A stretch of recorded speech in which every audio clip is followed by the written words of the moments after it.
Hello there, lovely ladies and gentlemen. Welcome to one more live. We're going to be talking about passive aggression, what it is, why you attract it, and also how to deal with people who are passive aggressive, right? If you want to know more about this type of information, then subscribe to the YouTube channel if you're watching this on YouTube, and make sure you sign up to my email list as well. And you can know more about my program, the Inner Mastery Lab, which is created for children of narcissists, and it helps them heal from childhood narcissistic abuse in the adult phase. So, okay, why do I want to talk about passive aggression? Well, if you're dealing with narcissists, then this is probably something that you've had to deal with as well. And there's a few things that I want to mention here regarding why we keep on attracting people that are passive aggressive with us, what our core wounds are when these things are very repetitive in our lives, and what we need to pay attention to in order to change that, and also to protect ourselves. Okie dokie, so let's get started. So first of all, there's a few topics that I've jotted down that I want to mention with you guys, and I'm super comfortable here. I'm going to do this live on my sofa. The first thing is, what is passive aggression, right? Well, passive-aggressive behavior is aggressive behavior, but it's indirect aggressive behavior. So, it's not like getting punched in the face directly where you can say, well, this person is super hostile, but there's a hostility in their behavior that is indirect. So I'm going to give you lots of examples of what passive-aggressive behavior looks like later on. And I'd just like to say that just as with everything else, all of these characteristics happen on a spectrum. So a person can be less passive-aggressive or more passive-aggressive, just like a person can be less narcissistic or more narcissistic. You will find that you have probably been passive-aggressive in some of your relationships in the past. This doesn't mean that it's something that takes over your personality. And there are people who have a personality that is essentially passive-aggressive. So it's not just something that happens now and then. What passive aggression is, it's an indirect expression of anger, hurt, or frustration. We become passive-aggressive when we feel these things, but we don't think it's safe to approach the person who hurt us directly. But yet, we want to get back at them somehow, so we find all of these indirect or more subtle ways of kind of screwing them over so we can get back at them, we can get our revenge, right? Now, the thing about passive aggression is that it has actually been a personality disorder. Yeah, it showed up in the DSM. Up until the DSM-3, it showed up as passive-aggressive personality disorder. And starting with DSM-4, it went to the Appendix B. However, I will still be mentioning those core characteristics of the passive-aggressive personality in this video, even if most therapists no longer use it as an official diagnosis, because those core traits are really useful for us to understand how these dynamics work in people who have these behaviors. So let's take a look at some of the characteristics of passive-aggressive people, and welcome everybody that's connecting to our live right now. Love it when you guys join. So the first thing is, passive-aggressive people are really paranoid. They expect attack. They are constantly on the lookout for potential attack. They think people are planning things against them when people really aren't. And so they do have this paranoid expectation of being screwed over. Another thing is that passive-aggressive people have a central goal, and the central goal is to get revenge whilst they keep on taking what they perceive to be mistreatment. Now, isn't that kind of weird? You might think that people, healthy people, would want to stop the mistreatment. This isn't what passive-aggressive people think or how they think.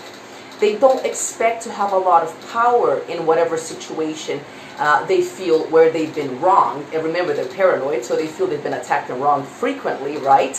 So because they don't feel like they have any personal power, they don't think that it's a possibility for them to remove themselves from the situation or stop all of these attacks. So their actual purpose isn't to stop the attacks, it's to get revenge whilst they keep on dealing with this mistreatment. The main emotions that passive-aggressive people feel are anger, resentment, and also pleasure in hostile situations. Now think about it a little bit. If you consider that you're always being wronged by other people and you have all of these enemies and that you don't have power to protect yourself, of course you're going to feel anger and resentment because it builds up inside you and you don't have the power, or you think you don't have the power, to fix it through any other means other than through passive aggression. So they also feel, like I said, pleasure in hostile situations. Have you ever met people whose eyes glimmer and who get like really excited when they see people like fighting or when they are somehow witnessing hostile situations? Hello, Ingrid. What's up, girl? Well, passive-aggressive people are such people. They derive a certain pleasure from hostile situations. Remember, if I don't have the power to stop a situation, then I want to at least feel that I have the ability to be hostile towards people I perceive have wronged me. Now, passive-aggressive people also use some psychological defense mechanisms in a very repetitive way. You will find that different constructs, right, different personality constructs will rely heavily on some psychological mechanisms or other psychological mechanisms. So you will see that passive-aggressive people rely heavily on specifically projection, denial, externalization, and rationalization. Now I'm going to explain these step by step so it becomes a little more clear for you guys. Projection of negative emotions. Basically it works like this. When we have some really heavy emotions inside of us and we're not very emotionally literate yet, this means that we don't know how to regulate our emotions. We don't really know what to do with all of these weird, heavy inner states. We will often project these feelings onto other people, and it's a way of getting rid of these heavy things that I don't know how to admit that actually exist inside me. So when talking about passive-aggressive people, they'll do this in the following way, for example. Instead of openly admitting to not liking someone or to wanting to get revenge on someone, and this wouldn't be something that they would want to openly admit because they see themselves as being the pure ones and the world as attacking them. So because they cannot really openly admit that they are trying to screw people over, for example, or that they hate people, they will often project these negative feeling states, and I hate him often will become he hates me, and I'm out to get him will often become he's out to get me. So passive-aggressive people do not take ownership of their heavy inner states. Rather, they project them onto other people and then say that other people feel those things towards them. And please let me know as you guys log on if you recognize any of these behaviors. And it could be in yourself. You could be like, hey Tari, I'm kind of passive-aggressive sometimes. But also let me know if you've seen these behaviors in other people that you deal with. Another common defense mechanism for these personalities is denial. So denial is exactly what it sounds like. You just pretend that reality doesn't exist. There's many different ways of denying that reality is what it is, right? I'm going to give you an example that would totally be something a passive-aggressive person would do. So let's say somebody who felt wronged by their company spent months sabotaging that company. You know, their boss would tell them to hand in a report and then they would forget, or they would hand it in late, or they wouldn't do things that they had been asked to do. Well, they always try to find little ways here and there to sabotage the company because they feel they've been wronged, right? And then instead of admitting that this is why they got fired, because they're sabotaging the company and they've been doing it for months, they will deny it and be like, dude, I got fired and I have no idea why. Because that company, I mean, they're lucky to have someone like me because I'm great to have such a wonderful resume and I'm all of these things. They will deny the reality that it was them that caused the company to fire them in the first place. So they just deny reality as it is. The part that they don't want to see, oftentimes the part that pertains to their own crappy behavior, nope, that doesn't exist. Another very common defense mechanism for passive-aggressive personalities is externalization. Now, we externalize things when we don't want to take responsibility for them. So we end up outsourcing this responsibility instead of admitting that we put ourselves in a crappy situation. Hey guys, so I was making a video live about passive aggression, and I don't know what happened, but we're just gonna pick up where we left off, and then before I put this on YouTube, I'll just edit it so it makes sense, okay? So I was talking about psychological defense mechanisms that passive aggressive people use, right? And I was trying to explain what externalization is. Externalization is when you blame someone for something that really was your fault. So, for example, let's say that you lend someone money. You lend someone money, but you know that person isn't trustworthy. But for whatever reason, you're like, oh no, it'll be different this time. And then, just as you kind of should have known, the person doesn't pay you back. Then a week goes by, and 2 weeks go by, and 3 weeks go by, and then you're like, I don't know what the hell is wrong with this horrible person. I mean, I lent them money and they never paid me back. Now, maybe you'll be like, yeah, Tari, but how is that externalization? If the person got stolen from, it's not really their responsibility. You can't blame them. But let's say this was like the 5th time that you lent this person money and they never paid you back before. So you can say, yeah, the first time you were tricked, the 2nd time, the 3rd time, the 4th time you lent them money, you went into denial, you pretended that it wasn't true, that they weren't trustworthy, and then instead of taking ownership of the blame, right, because you already knew that they don't pay you back, you're like, no, he's a horrible person, you know, I can't trust him. That's externalization. When you do something that you have the power and the knowledge to know better, and then you don't, and that gets you in some pretty crappy situations, and then instead of acknowledging what you did to get yourself there, you blame the other person, you blame your mom, your dad, your dog, or whatever.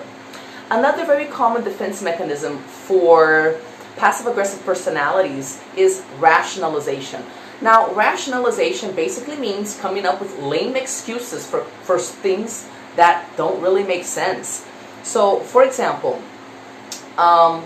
I'll tell you like a true story. I hired someone to fix something here at my house, and you know, he kept telling me, oh, I'm gonna be there on Saturday at 2 o'clock. And then I believe he wasn't very satisfied with the terms of our agreement. Maybe he wasn't satisfied with how much money I was gonna pay him. But instead of being a professional and saying, hey, I don't agree with that amount, I really think, you know, you should pay me this or that, he begrudgingly accepted the work that he was going to do, the job that I wanted him to do, and then he was passive aggressive about delivering the final result. So I was like, Saturday at 2 o'clock, you know, the time where he was supposed to come here and fix things, it came around, and he didn't come around, and I was like, what happened? Why didn't you show up? I'm sorry, Saturday. Why didn't you show up on Saturday to fix that thing that we had talked about? And then he's like, oh, you know what? I was waiting for your boyfriend to call me. Well, that's a pretty lame excuse. It's a rationalization. We'd scheduled it, and why would my boyfriend have to call him anyway, right? So that was a passive-aggressive way that he found to not show up to do what he had agreed to do, but punish me for it instead. So, rationalization. Now, passive-aggressive people, they have a self-image that is really tricky because it's not very empowering at all. Their self-image basically means, is based in sabotaging other people. Now, I want you to stop and think about this for a minute. When we feel that we have agency, right? When you feel that you are the lead character in your own life, that you have personal power to move throughout your life and to make decisions and to take action and to actually change things in your situation, then you see yourself as the hero in your own story. but passive-aggressive people don't think they have that much power. So the only way they feel they can get power is through sabotaging other people's effort. And this is really tricky, because when you're dealing with someone who believes the only thing they can ever do in the world is screw someone else over indirectly, they don't really have a very strong sense of self. They have no personal power. And this is how passive-aggressive people think that they can achieve things in the world. Never by directly having agency over their lives, but rather by indirectly sabotaging other people's effort. So this is their goal, and it makes it really, really hard for them to pinpoint what their own personal goals or professional goals are, because they don't have this sense of self, of being a powerful self. Now, the way that they view the world, so I described how they view themselves, and the way that passive-aggressive people view the world is that they think the world is trying to suffocate them and force them to follow the world's rules. They basically feel like eternal victims that are wronged, that aren't fully appreciated, that are misunderstood, and that are surrounded by people who are constantly trying to knock them down. So basically, I'm pretty sure that if you deal with narcissists, then you've probably been able to identify passive-aggressive behavior, and this is expected. Because narcissists, be it grandiose narcissists or vulnerable, covert, fragile narcissists, at some point they become victims. When do narcissists become victims? Well, the covert narcissist is a big old victim all the time, right? That's his or her core personality. But even grandiose narcissists, when they are criticized, when they are found to be wrong, when they're caught red-handed doing something, right? Hey Alicia, hey Barbara. They become victims. Even the bullies, the strong, grandiose narcissists that are in your face, if they're caught red-handed doing something wrong, then, it's, what can I do? I was forced to do this. The people, you should have done something that they didn't do, so I don't have any power over my behavior. I'm a victim of a situation that I don't control. So because narcissists are very victim-y, particularly when they are caught red-handed or criticized, and because narcissists, they have a core belief that they are inadequate and that their needs are not important, right? They will have learned somewhere in childhood that it doesn't really pay to ask for things directly, because since their needs aren't that important, no one's going to fulfill their needs. Or they might have just observed that in their family home, direct requests were not made, and everything was manipulated so that parents could get what they wanted, right? Or there was a lot of passive-aggressive behavior, and they might have picked this behavior up from their parents. So basically, because narcissists don't ask for things directly, but will actually externalize responsibility for things, and they will manipulate situations to get what they want, and they will bully people or guilt trip people into getting what they want, you will find that many narcissists do display intense passive-aggressive features, right? Characteristics. All right. So let's talk about some examples of some passive-aggressive behavior. And if you identify anything in your life, or if you've had to deal with this in the past, please let me know in the comments, okay? So the first example I want to give you is saying no offense, but blah, blah, blah. If a person starts out saying no offense, but blah, blah, blah, you will oftentimes be able to kind of disregard everything that came before the but. And what comes afterwards is really what the person is trying to tell you. So it might be passive-aggressive because they might be wanting to just straight out attack you, but passive-aggressive people don't do this directly. So no offense, but don't you think that you're a little chubby to wear that skirt?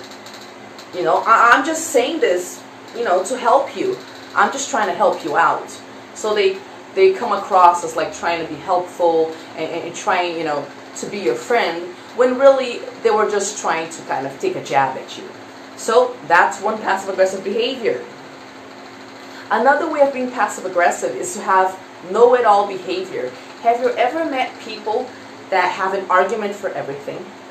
When you try to talk to them on equal terms, maybe asking that you receive some basic respect, they're going to like spew out a bunch of fancy words, and they're going to come across as if they're knowledgeable, and they're just know-it-alls and everything, and they won't let you get a word in edgewise. This could be passive-aggressive behavior. They could be trying to attack you by suffocating your words, right? Not letting you get those words out, and being a know-it-all whenever you try to talk to them. So they block you with their know-it-all behavior to try to attack you. Another passive-aggressive behavior, very, very common, is sarcasm. So sarcasm is great because you don't have to admit that you are trying to attack the person. You can be just like, oh, you're too sensitive. It was just a joke, man. Come on, don't take it seriously. If you've dealt with narcissists, I'm sure you've dealt with this. Sarcasm is a way of being passive-aggressive. So another way that a person can be passive-aggressive is when they need help and you offer your help, but then they're like, no, it's fine, don't worry about it. But it's not really fine, and they'll start to like sulk and act like, disgruntled children, even though you specifically ask them, hey, you want me to come along, you want me to help? Instead of just directly saying, yeah, man, this is really hard for me to do by myself, it would be great if you could come along as well. They're going to put you in a situation where they'll first tell you they don't need your help, and then they'll attack you for not having helped them. You don't have any empathy. I can't believe you're this selfish. How dare you ask me to do something like that? But wait a second, you told me it was okay. So it's very confusing if you're on the receiving end of this behavior, right? Another way of being passive-aggressive is praising you, but then kind of making an indirect comment that is actually designed to put you down. So, for example, like, oh wow, that dress looks great on you. How did you get into it after your pregnancy?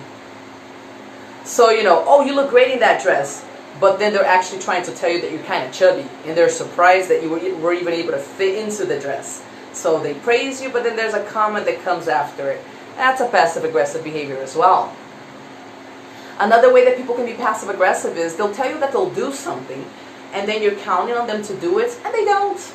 They forget, and then you're like, It's kind of hard to pinpoint what's wrong with the situation, because I guess people can forget things, right?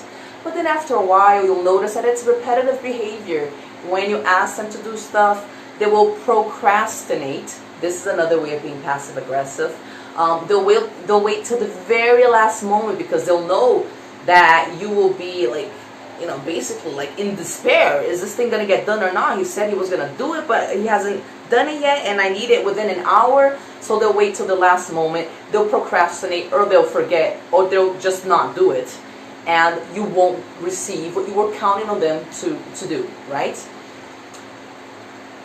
Another way that people can and are often passive-aggressive is through gossip.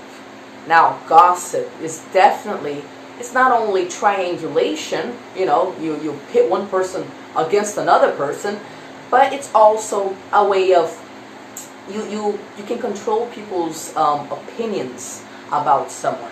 And you can make people turn against that person just by gossiping. So there are many people who will never treat you badly up to your face, but as soon as they have an opportunity, they will definitely gossip behind your back and basically just try to soil your reputation as much as possible. And this is passive-aggressive behavior. Another way of being passive-aggressive is by asking an indirect question. So, for example, oh wow, I can see that you've been looking into buying a new car. How are you going to pay for this? You've been unemployed for a while. So, this indirect question that they're asking you is actually a way of saying, yeah, but you don't have money and you won't be able to do this. So, you're not good enough. it's passive-aggressive behavior as well. Another way of being passive-aggressive is through word salad. You know when people confuse you with a lot of words, but they don't actually say anything? Like, for example, let's say you try to approach someone about their passive-aggressive behavior, and you tell them, hey, so I noticed that you told me you were gonna hand in that report by Friday night, and it's already Wednesday morning, and I sent you an email Friday night, I got back in touch on Monday, I tried to send you a message yesterday, and you haven't answered back. I kind of need to know what's up with that. Oh, because I was reading into the whole COVID thing, and when you look at Canadian immigration laws, you can totally tell that there's some obstacle there when it comes to, and they start like going off into all sorts of explanations that have nothing to do with what you asked. And they will talk non-stop. They'll say a lot of things, but they will say nothing that will actually answer your question, or that will actually give you what you want through that communication effort that you're making. This is a way of being passive-aggressive. They confuse you with a lot of words, but they don't give you any of the information that you want to know, and they know they're doing this. Another way of confusing you with a lot of words and being passive-aggressive is that they will give you the wrong information, or so much information that it's not possible for you to understand. I remember my mom used to do this. I'd be like, Mom, about that case that you're going to court for, what's the deal with the tenant guy? And then instead of like having a clear answer, I would get back like pages and pages and pages and pages and pages and pages of mixed and even wrong information, and I wouldn't understand it. And I'd be like, Mom, could you summarize this? And then I'd get attacked like, oh, you don't pay attention to me. You know, I've been telling you this stuff forever, but it's never clear. And the information is always like contradictory and stuff. So how the heck am I supposed to know? So the person will actually give you confusing, complicated, and wrong information and complain about you not being able to understand. Another way of being passive-aggressive, the person will put you in a situation and then that they want you to be in, and then they'll complain about you being in that situation. For example, like I have clients who are, you know, children of narcissists, and they'll tell me that things like this have happened.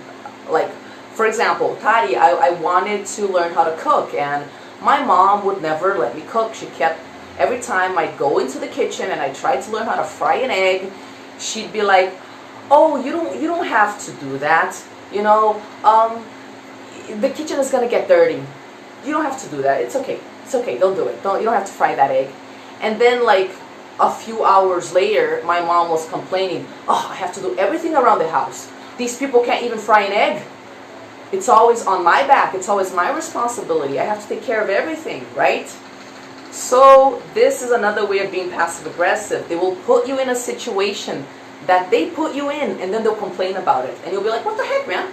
But you told me not to fry that egg, right? Another way of being passive-aggressive is, of course, the silent treatment.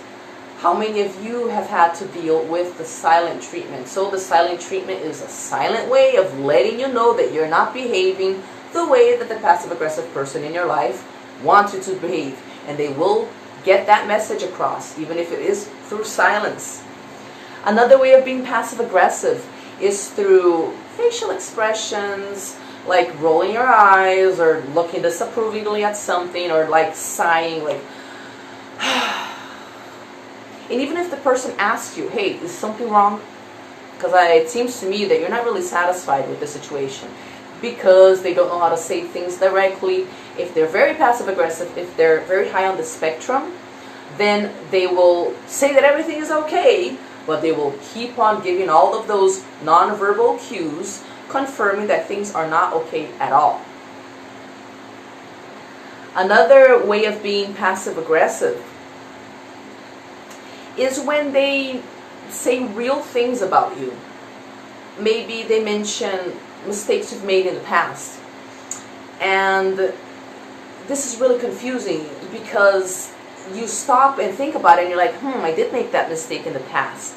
But then you need to take a step back and realize that passive-aggressive people will mention your mistakes specifically when you're trying to approach them about their mistakes. So what's happening here isn't that they're trying to help you see the ways that you've been wrong so you can get better. They're trying to not take responsibility for what they've done wrong.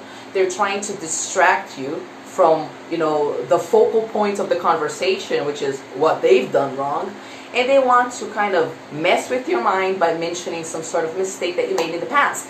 And be very aware of this, because even though it might be something true that you did in the past, they're not doing it to help you. They're doing it because they want to manipulate you and not take responsibility for their own stuff. And also, you might want to take a step back and compare whether your mistake in the past, which actually measures up against their mistake. Because people with these behaviors will often mention a tiny little thing you did in the past when they're doing something really, really, really, really dangerous or horrible or unethical or crappy or whatever. So you can see that it's, they're not talking about your mistakes because they're trying to be your friend and help you grow. They're just trying to not take ownership of what they've done. Okay. So these are some of the ways that people can demonstrate passive-aggressive behavior. Now, what I want to go into right now is you. I want to talk about you. If you've been dealing with passive-aggressive behavior in a lot of different people, I want to talk about some of the issues that you might have inside you, some of your core issues that make you kind of get into these relationships over and over again. Just drink some water here. So why do we attract passive-aggressive people?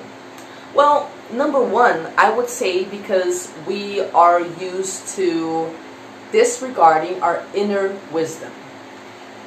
If you grew up with narcissists, then you know that narcissistic abuse has a specific consequence. What it does is it disconnects you from your inner axis. And in your inner axis are all of the things that you need to guide you. You have your inner wisdom, you have your emotions that are going to tell you when things are going right for you and when things are awry, when things are wrong, right? Because you can feel heavy emotions and pain comes to show us that we need to pause and take a look at our behavior because it's causing pain. And what narcissistic abuse does is it disconnects you from your inner wisdom. It's not that it goes away. It's there. You keep getting these messages from your inner wisdom that maybe you should go in that direction or maybe you should, give up on that thing. But we don't take it seriously. And this is very serious because if you're constantly ignoring these inner cues that you get about things being wrong, then you will constantly ignore the indirect attacks that passive-aggressive people make. You can protect yourself if you follow your intuition and you honor what you're feeling, even if you can't put your finger on it. Because the deal with passive-aggressive behavior is that it's going to upset you, but you're not going to be able to kind of verbalize why. Because it's so indirect, it might take you hours or days to actually understand that you've been indirectly attacked. And people who consistently disregard their inner wisdom and who don't pay attention to what their emotions are telling them, people who feel they are inadequate at their core, are not going to take themselves seriously when that thought comes up that says, hey, there's something wrong with the way this person is treating you. And these are the people who are going to keep on attracting passive-aggressive people. Other core wounds that you could have if you keep on attracting this behavior, well, people who disregard their inner wisdom kind of think that they are bad people, that there's something inherently wrong with them. And when we think something is inherently wrong with us, we will adopt all sorts of mechanisms and behavior to protect us from our inadequacy. So I'll give you some more concrete examples. How many of you have remained in toxic situations because you didn't feel that you would be accepted or loved if you were your true self?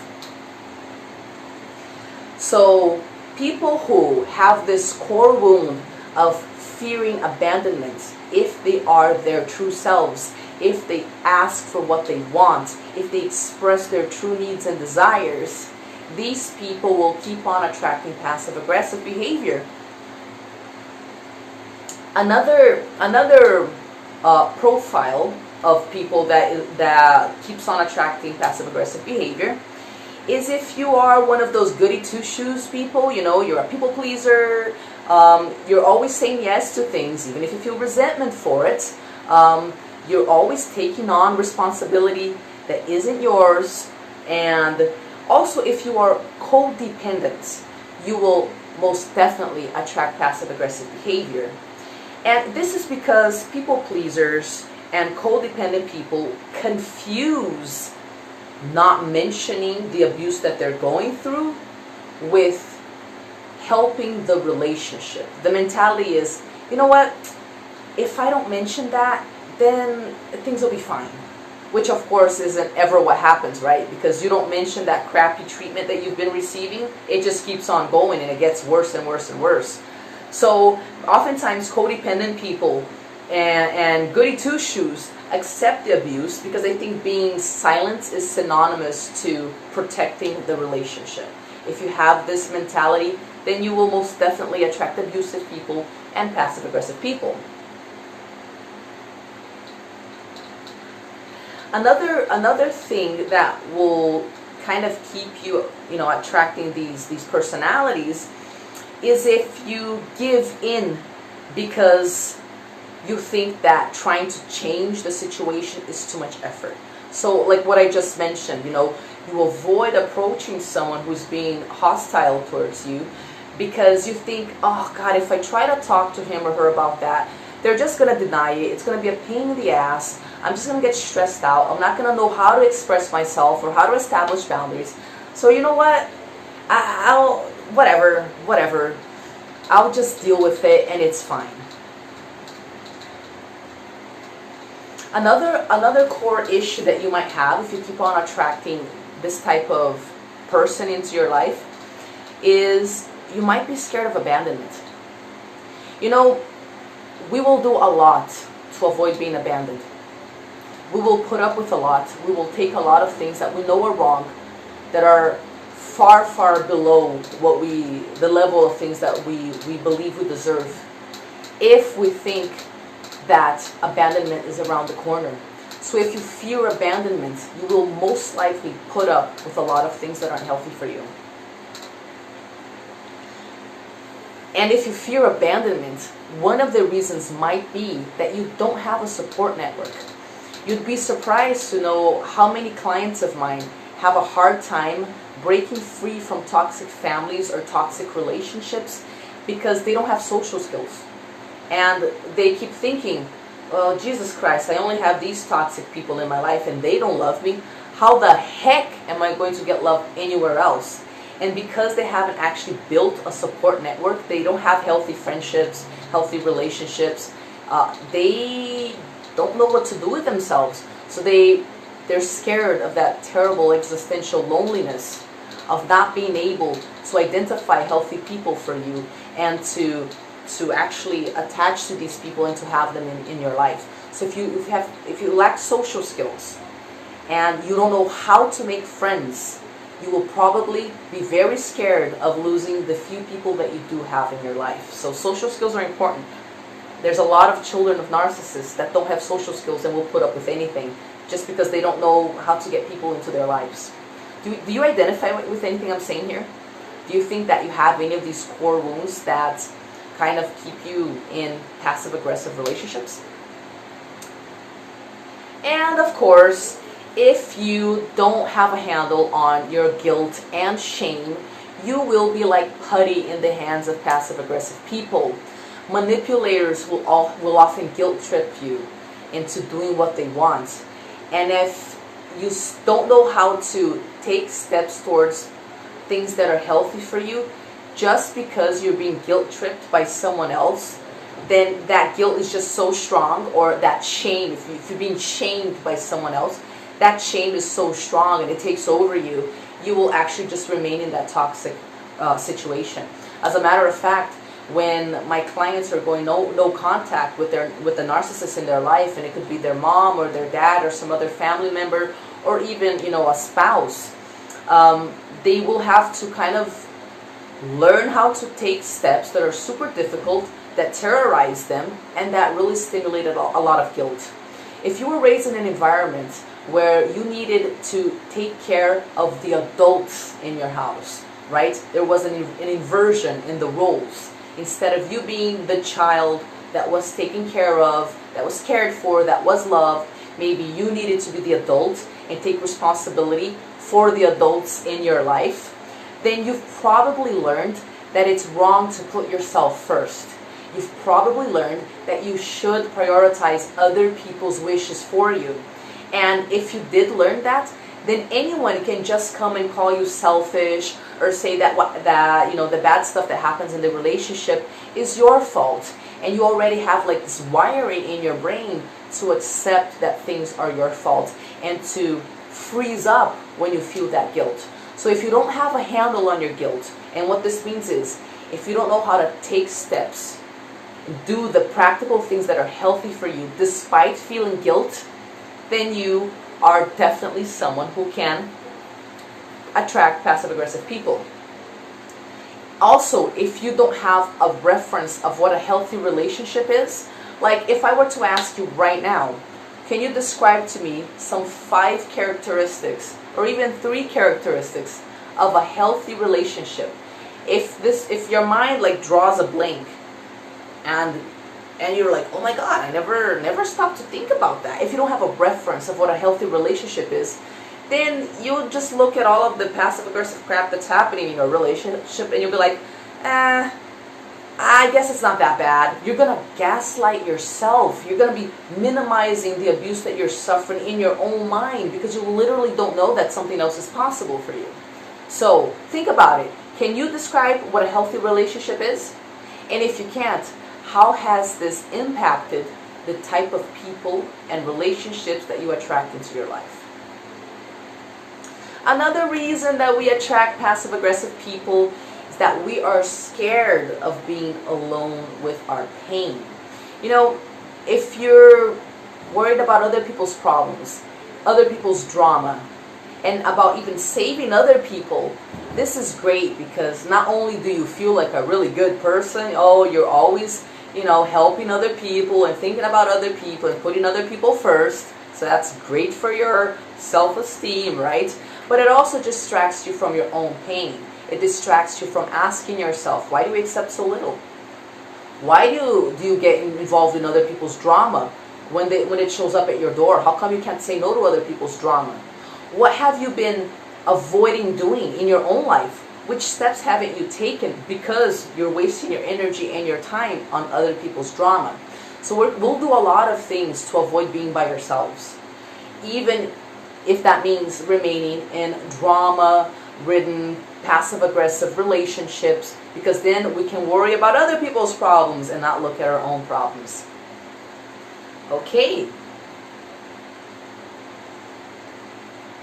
So some possible reactions that you might have to other people's passive-aggressive behavior is that, first and foremost, you might feel that something's wrong, but you can't put your finger on it. And you might find yourself gaslighting yourself and minimizing the impact of that behavior because it's not clear. But there's just something wrong, right? And you might also try to defend yourself because passive-aggressive people do distort reality and they paint this completely wrong and weird and creepy picture of reality. And you might find that in an attempt to defend yourself, you get sucked into their drama. You're like, no, wait a second. That's not what I meant to do. That's not what I meant. That's not what happened. And then you have the reaction that they want you to have because abusive people want to get a reaction out of you. So you might find yourself trying to defend yourself, trying to explain things your way, trying to have the other person see things your way, and really you're just reacting, and they're getting what they want out of you. You might even kind of have to mull over what happened over and over and over and only understand that it hurt you like a few hours later, right? It's very important when you're dealing with any sort of person, but specifically with passive-aggressive people, it's very important for you to get those heavy feelings that hurt, that confusion that shows up after you deal with these people, and to sit with these feelings. And it's important that you do this because there's always gaslighting involved in passive-aggressive behavior, right? Where they're not to blame for anything and you're to blame somehow. If you accept their gaslighty version of reality, then you lose touch with your inner axis. And that's where you have all your strength, your wisdom.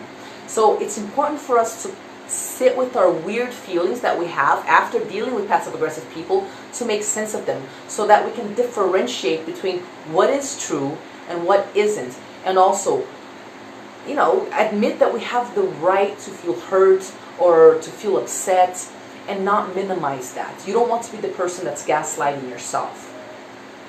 Okay, so how do you deal with passive-aggressive people? I'd like to mention one more time that, like us with anything else, passive-aggressive behavior happens on a spectrum. So if you're dealing with people who just have some traits, then you have a chance of bettering that relationship. If that other person is able to admit the wrongdoing, and also they're able to focus effort in the long run to change their behavior. If they don't have these two characteristics, if they can't admit they've done something wrong, and if they don't actually show change in their behavior after you ask them to change, then you might be dealing with someone that has passive-aggressive somewhere very high on the spectrum. And you might even be dealing with a full-blown narcissist, or someone who in the old days would have been diagnosed with passive-aggressive personality disorder. And here we're talking about basically fixed personality structures.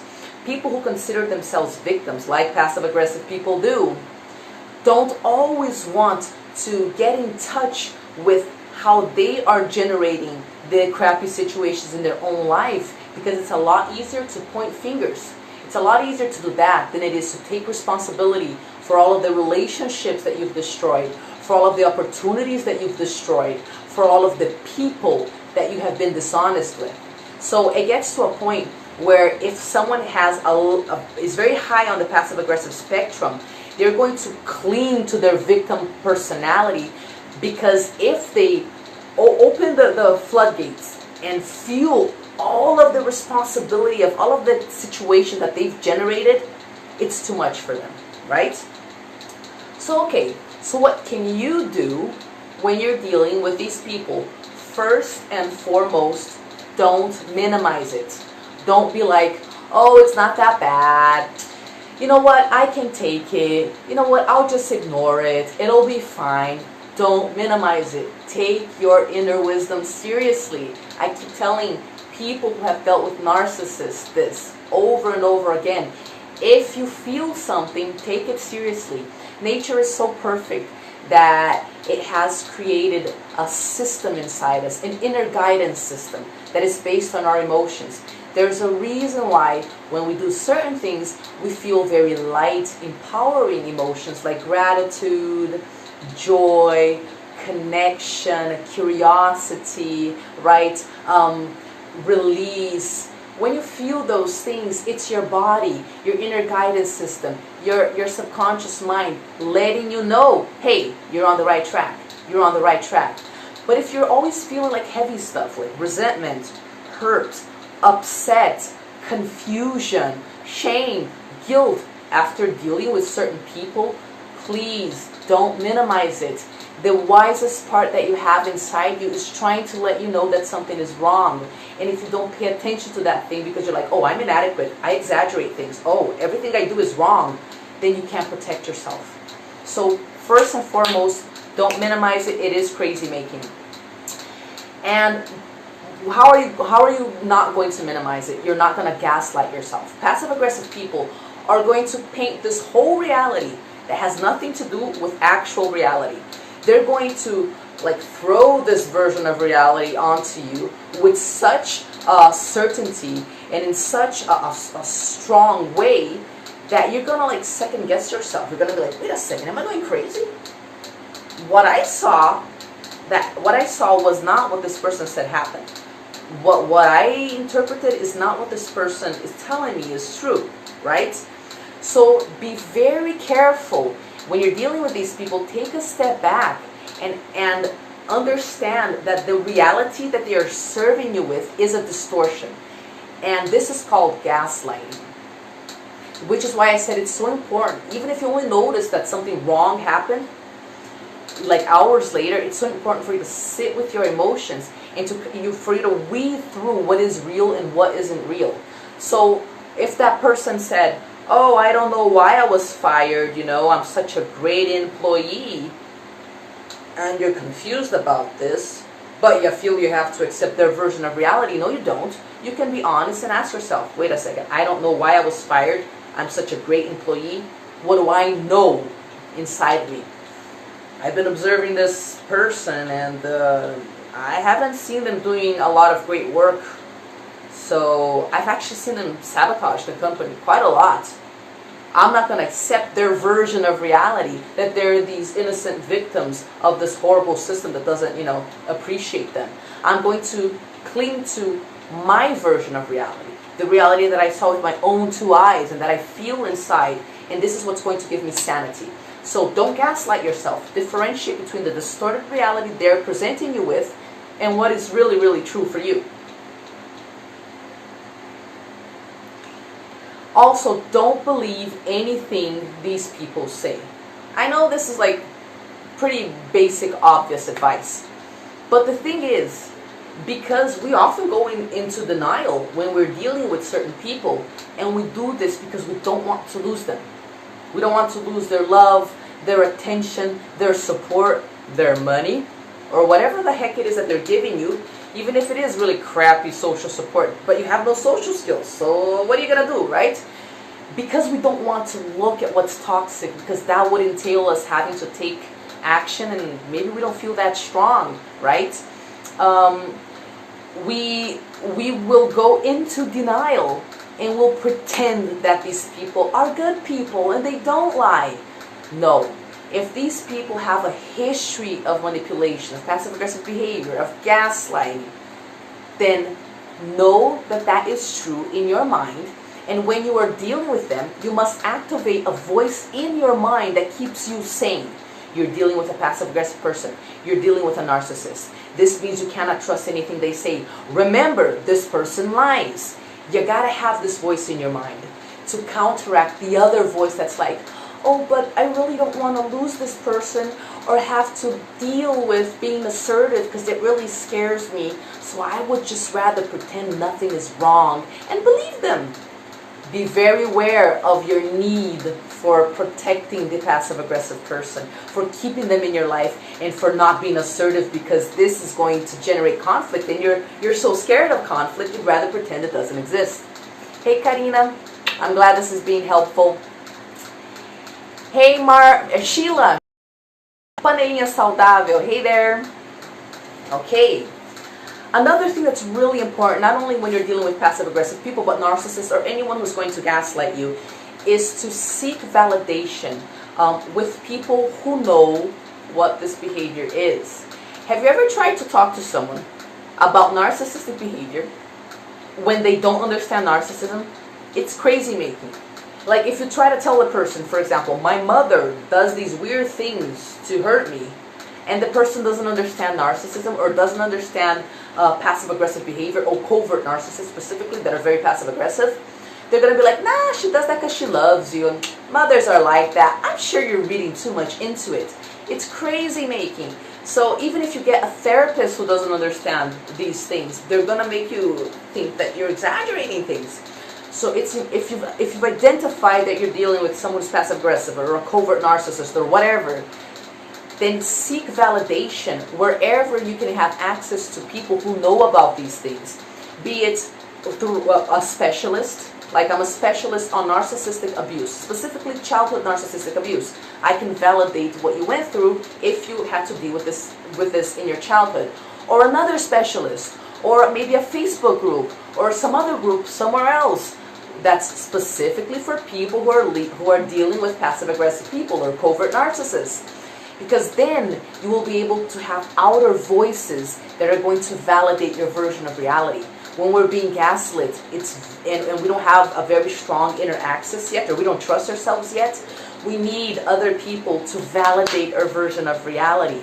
Otherwise, we are not strong enough to take our own inner voice seriously. So please seek these people out, and don't talk about these things with people who are also going to have the tendency or the emotional need to protect the passive-aggressive person, to accept that distorted, gaslighty version of reality.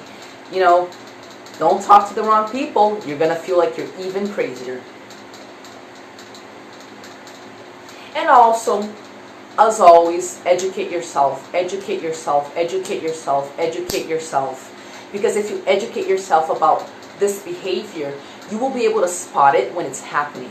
You will be able to interact with abusive people in such a way that part of you is always like kind of a step back and observing the situation from a bird's eye view, not being emotionally invested in it, and rather analyzing what's going on like a scientist in a laboratory that's looking at data.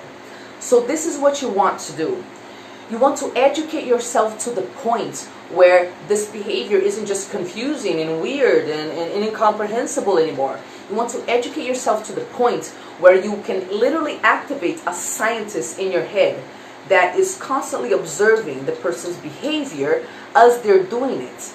You're going to notice that they're manipulating you, that they're gaslighting you, that they're externalizing their responsibility, they're projecting their negative emotional states, they are denying reality as it is, and instead of like just feeling crazy because you can't pinpoint why you feel hurt, you're gonna know exactly what's happening, and it won't be about you and you feeling guilty and oh my God, I must be exaggerating things. It'll be about defending yourself and knowing exactly what's happening. So get the information, defend yourself. Okie dokie. So what do you do if you're dealing with someone who has passive-aggressive traits? And then what do you do if you're dealing with someone who has so many passive-aggressive traits that you might actually be dealing with someone that has some sort of personality disorder, maybe a narcissistic personality disorder, the covert version of it, or even someone who in the old days would have been diagnosed with passive-aggressive personality disorder. Okay, first of all, what do you do if you're dealing with someone who just has traits? They have some characteristics, they have a passive-aggressive style, but you know, they can admit they're wrong, they can make an effort to change their behavior. Well, there's a few things that you can try to do. You can try and ask them, hey, I know that you said that you were okay with taking care of the kids this weekend, but I kind of felt that maybe it wasn't okay. I really only want you to do it if you're up for it and it's not going to get in the way. What were you really trying to tell me? So if these people just have the traits and not some sort of personality disorder, you can definitely approach them and be like, hey, so when we were talking back then, I got the impression that this is what you were really trying to say. Obviously do this when you are emotionally well and neutral, not in a way that, you know, that you're going to be attacking them or anything like that. And ask them, hey, so I got the impression that you said this one thing, but that maybe reality is something else. What do you actually need or want? It's really important to me to hear you. Isn't that great? It's neutral, it's respectful. If you're dealing with someone who has passive-aggressive traits, they might, at the first moment, be like, oh, no, everything's okay. Because it's just like, you know, they're the way they function. They will deny reality because it's their habit. But if they just have traits and not a personality disorder, then maybe a few minutes later they might come up to you and be like, hey, about that thing, actually I'm not okay with taking care of the kids because this is the third weekend that you've asked me to do this, and you know, I'm not even their parent, I'm just like a friend, and I think that I feel kind of like it's becoming abusive, and I think that I would like to have a weekend for myself, right? So these are people that have the traits. Don't let yourself get sucked into the dynamics. This is why it's so important for you to study and educate yourself on what the dynamics are, so you can identify them and not be reactive when they're happening, right? If you need to remove yourself from the situation, sit with your feelings, make sense of them, and then come back to the person and try to have a dialogue with them, then do that. If you're dealing with someone who has passive-aggressive traits, but that you have no interest in actually developing a relationship with, let's say you're dealing with a coworker that has these traits, is kind of difficult, but you don't want to delve deeper into it because you don't really care about the person, you can also try ignoring them and continue doing whatever that you're doing. So you're having a conversation with a person and they make this indirect remark or this sarcastic remark, or they use some sort of passive-aggressive tactic. They want to get a reaction out of you. Remember, their core purpose in life is to sabotage other people. So this is what they want in order to feel better with themselves, right? You can just ignore them and be very objective about what you want. This is obviously not going to fix anything in the relationship. This would be only for situations where you don't want to be with the person, you have to have interaction with them, and their behavior isn't so bad that it would require any sort of further correction on your part or attitude on your part. Obviously, this is not going to fix anything in the relationship. It's, like I said, just a tip for when you don't want to have a lot of contact with the person. Now, if you are dealing with someone who has a full-blown personality disorder, who is a covert narcissist, who has a very fixed personality structure, and you can tell this because they cannot admit to any wrongdoing. And if they do ever say, I was wrong, it's in a very shallow way. And you can tell it's shallow because they just keep on doing that wrong thing anyway, right? The behavior doesn't change. If you've been dealing with someone for many, many, many, many years, and they never admit that they're wrong in a very authentic, true, genuine way, and the behavior never, ever, ever changes, and they even punish you, make fun of you, bully you when you try to ask for basic respect, then I have really bad news for you, because you're probably not going to save that relationship, and the relationship is probably not going to get better because the person doesn't want to get better. And then I want to say something really important here, okay?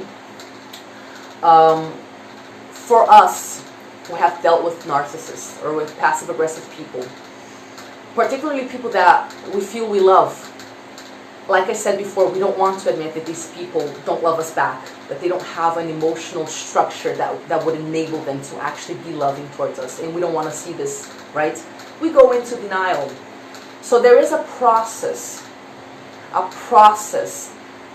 where you are going to keep going back and forth between going back to the toxic relationship and freeing yourself and trying some other stuff out, and then thinking, hey, maybe that relationship got better now, and then you go back to that toxic relationship full of expectations. Maybe this time it'll work, and then you see that it doesn't work. So you give yourself freedom and permission to do something else for a while. But then after a while you're like, you know what, I'm gonna try that relationship one more time because it's important to me. Say you're dealing with your mom or your dad, and then for the gazillionth time you're like, no, okay, maybe this time I'll be treated with respect. Maybe this time communication will be open and direct.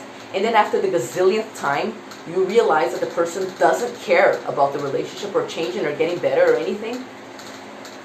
Then I will ask you to take a step back. And Alicia's saying that's exactly where I am right now. So Alicia, I'll ask you to take a step back and be really honest with yourself and make a list of what is holding you back from accepting reality. What's holding you back from accepting the reality that that relationship is never going to change?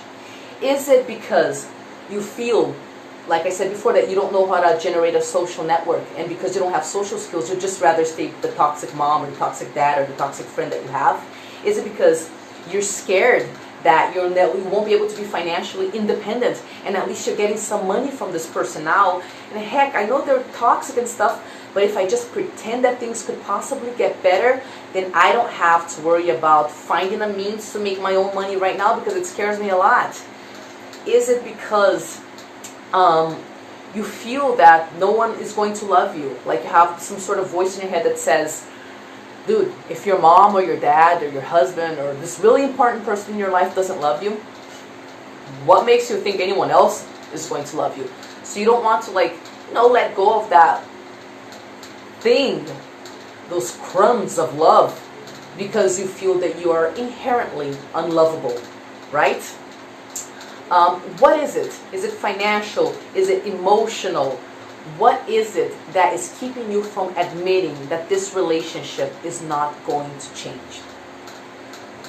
Is it because you're scared of having to go low contact or no contact, but you don't believe in yourself enough and you don't want to like burn any bridges? And you're like, Tari, if I admit that this relationship is toxic, then I'll have to be an adult and take care of myself. But what if I can't make it in the world? What if I need to come back and depend on this person? So take a step back and be honest with yourself. What is it that is keeping you from admitting the reality of the relationship? Right? Make a list. Make a list. And like I said, this is a back and forth process that oftentimes takes years. You give the toxic relationship a try, you give yourself some distance. You give the toxic relationship a try, you give yourself some distance. And what happens here is a very natural process of frustration. And this is what needs to happen. What do you mean, Tari? When we are dealing with toxic personalities that don't change, we need to feel so frustrated because it never changes that we can come in contact with the heavy emotions that this frustration causes, such as depression, such as an inner void, sadness. You know, it's a grieving process. If you can't feel the frustration, then you also can't admit to yourself that there is no hope. And you have to feel the frustration and the depression and the inner void and the sadness and the confusion in order to finally give up that expectation, to give up on hope. We gotta do this, you guys, right? So if you're dealing with someone who has narcissistic personality disorder or some other personality disorder, then, you know, basically they are never, ever, ever going to admit to their passive-aggressive behavior. So you gotta get to terms with that frustration and let it sink in. Because when you're so freaking frustrated that you have no more hope, then you're finally free to ask yourself, if plan A wasn't working, and now I know it's never going to work, well, look at that. It seems that I've freed up energy and time to invest in plan B. What's your plan B? Do you know what sort of life you want to build? Do you know what sort of existence you're working towards? This is what I said before. Sometimes we don't want to, you know, get rid of toxic people because then we have to ask ourselves who we want to be in the world, what our dreams are, and then we have to take action. Well, that's pretty scary, isn't it? Right? And also, if you are dealing with someone who is a covert narcissist, very passive-aggressive people, or someone else who's passive-aggressive in a very fixed sort of way, there is one thing you can do which is not going to fix the relationship. It's going to be a pain in the neck. It's going to be exhausting as heck, but it might come in handy if you are forced to deal with these personalities. For example, let's say you had a kid with a really passive-aggressive person. And now you're divorced, but you got to keep dealing with the person. And you know, it's just something that you got to do because you'll have a kid together. What you can do, and like I said, this is really exhausting, but it's going to give you a bit of the upper hand in this relationship, and it depends on the type of narcissist or passive-aggressive personality person that you're dealing with, okay? Is you can really take on the role of the adult in the relationship. And this means that you look at that passive-aggressive person or the narcissist and you see them as a child. Remember, they emotionally are children. They have the emotional reactions of children between the ages of 3 and 7, 8, you know. And if you can adopt the role of the adult in the situation and treat them as a child, then what this would look like is that as you see them trying to manipulate you, you call them out. You call them out every time they do it. So, oh Tari, I didn't go to your house because I was waiting for your boyfriend to call you. That doesn't make any sense. We scheduled for 2 o'clock on Saturday. Yeah, but you know, I got confused. This is the 3rd time. It makes no sense for you to get confused. Oh, but you know, I must have forgotten something. Listen, if you don't want to do the job, then we can just fix this here. If you want, you know, we can stop it, but then I'm not going to pay you the rest. So being the adult in the situation is a pain in the ass because you have to, 1, notice every manipulation tactic that's happening. 2, call it out as it's happening without attacking the person. It's not about being reactive. It's not about battling against the person. That's never going to work with a narcissist or a psychopath or someone who is really, really passive aggressive, right? It's about you showing them that you can't manipulate me, you can't manipulate me, you can't manipulate me, you can't manipulate me.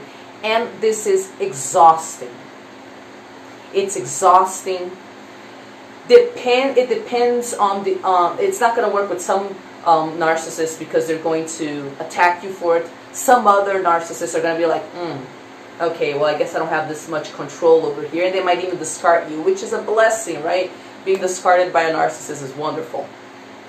So again, like I said, this isn't really a solution, but it's something that might work with some narcissists if you have to deal with them, if you have to deal with certain passive-aggressive personality types.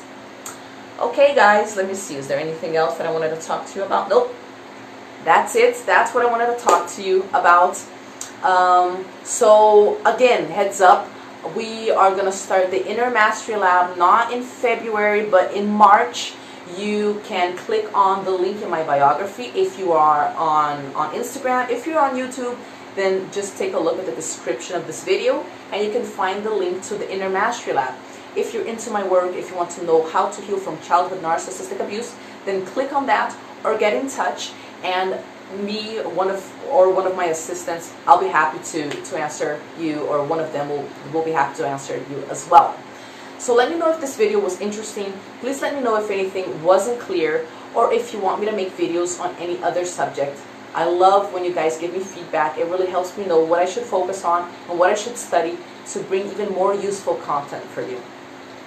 So for you guys that are Anna, hey everybody, Karina, Alan, Mabel, thank you so much, Alicia,